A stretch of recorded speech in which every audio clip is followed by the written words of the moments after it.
Welcome back to the Deep Dive. We're unpacking a text today that centers on a really uncomfortable idea.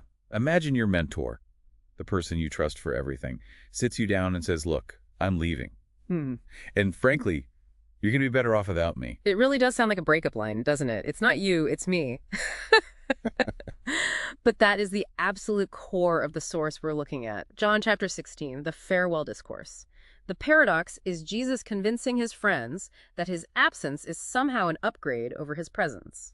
Which feels like a huge gamble. I mean, you want the expert in the room, not, just a memory. So why does the commentary argue that an absent teacher is actually better? It all hinges on the replacement. The text introduces the Paracletos. Now, most translations say helper, which, to be honest, sounds a bit weak, like an intern. Right, a helper sounds like someone who just, hands you a tool when you ask for it? Exactly. But the Greek is much stronger. It's closer to advocate or even counsel for the defense. And the source is emphatic. This isn't just a good vibe or some generic energy. It's defined as a person. Okay, so a person, not just a force. A person. And the logic is that while Jesus was geographically limited, he could only be in one spot at one time, this advocate is everywhere, for everyone. So it's a strategic trade-off. You lose the local presence, but gain a distributed one. Precisely. The text says, if I do not go away, the helper will not come. It's a necessary swap. You lose the physical handshake, but you gain an internal guidance system that lives inside you, guiding you into all truth. Let's ground this in the history for a second. Because the source notes this was written late, around 90 or 100 AD. The people reading this weren't just sad, they were in a full-blown crisis. And that context changes everything. These were likely Jewish Christians getting picked out of the synagogue. In that culture, that's not just like changing churches, it's social death. You're cut off from your family, your job, your entire community. So when the text talks about sorrow, it's not a metaphor, it's literal terror. They're facing total isolation. Which is why the analogy Jesus uses is so visceral. He compares it to childbirth. I noticed that. It's a very specific kind of pain. Yes, because it reframes their suffering.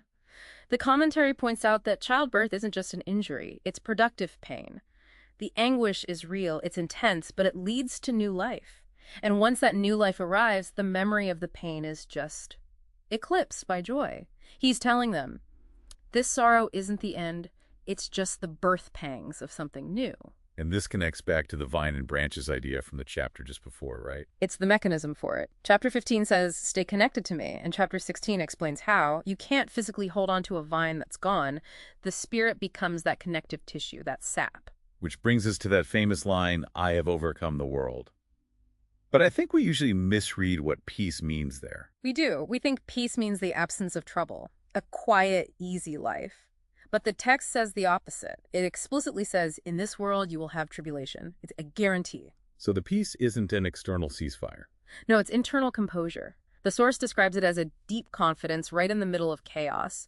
It's knowing the war is already won, even while you're still standing on the battlefield. The commentary used a phrase I loved for the practical application of this, the backstage pass. It's a great image because of this whole transition. Jesus leaves, the Spirit comes, the whole religious hierarchy gets flattened. You don't need an intermediary anymore. You have direct access to the Father. And the whole model shifts from asking an external teacher what to do to learning to trust an internal nudge. That is the big takeaway. It's a fundamental shift from an external law to an internal conviction. A complete reformatting of how they operate, from sorrow to joy, from limited access to, total access. And that leaves a lingering question for you listening to this. The source claims this helper isn't just history, it's active right now, guiding people. So here's something to think about. If this internal guide is real, are you noticing a nudge in your own life? And maybe the more important question is, do you have the courage to trust where it might be pointing?